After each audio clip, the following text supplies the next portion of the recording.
Xin chào tất cả các bạn đã ghé thăm Mai Hoa Cooking. Hôm nay mình chia sẻ món cơm rang do con trai út của mình thực hiện. Rất đơn giản lại ngon và đầy đủ chất.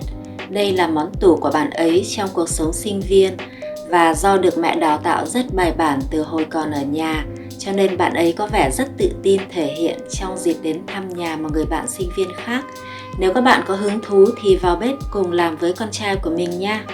Nguyên liệu cho 2 đến 3 người: 150 g cà rốt, 2 nhánh tỏi,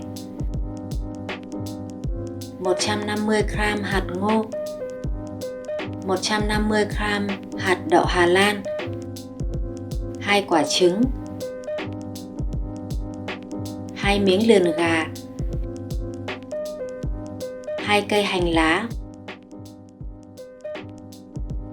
và nửa củ hành tây, một tô cơm nguội, ngoài ra cần dầu ăn và một số gia vị khác nữa.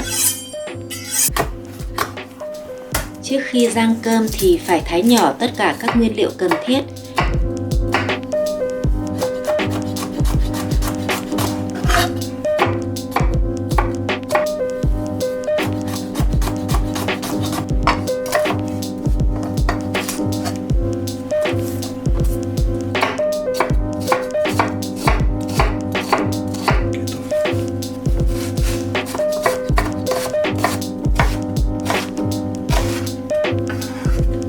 Vì bạn ấy sử dụng cà rốt, ngô và đậu Hà Lan ở trong hộp nên bỏ qua khâu chế biến. Nếu các bạn muốn dùng loại tươi thì phải luộc trước với muối, sau đó xào chung với thịt gà nha.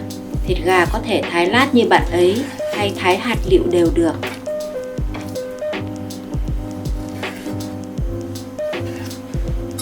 Hành lá thái phần củ và phần lá để riêng.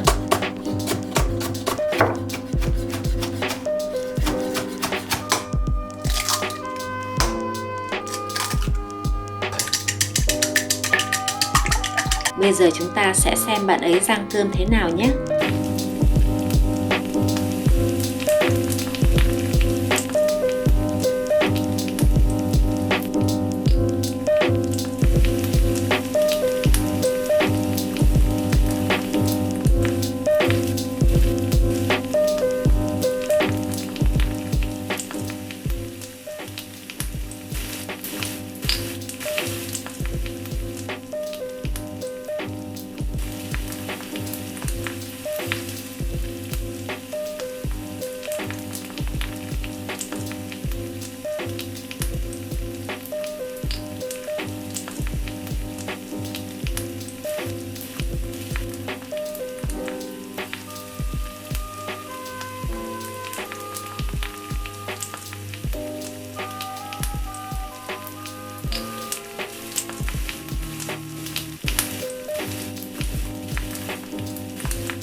Gia vị bạn ấy dùng là nước tương đậu nành và nước tương đen để cơm có màu đẹp.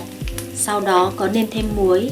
Các bạn có thể thay bằng nước mắm hay bột súp, liều lượng thì tùy theo khẩu vị của mỗi người nha.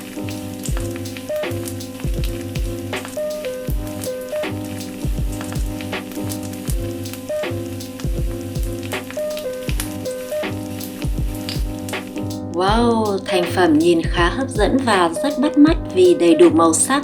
Mình chắc là rất ngon. Nếu các bạn thích món này thì cho bạn ấy một like và xin đăng ký kênh ủng hộ mình nha. Cảm ơn các bạn đã theo dõi. Thân chào và hẹn gặp trong video tiếp theo. Bye bye!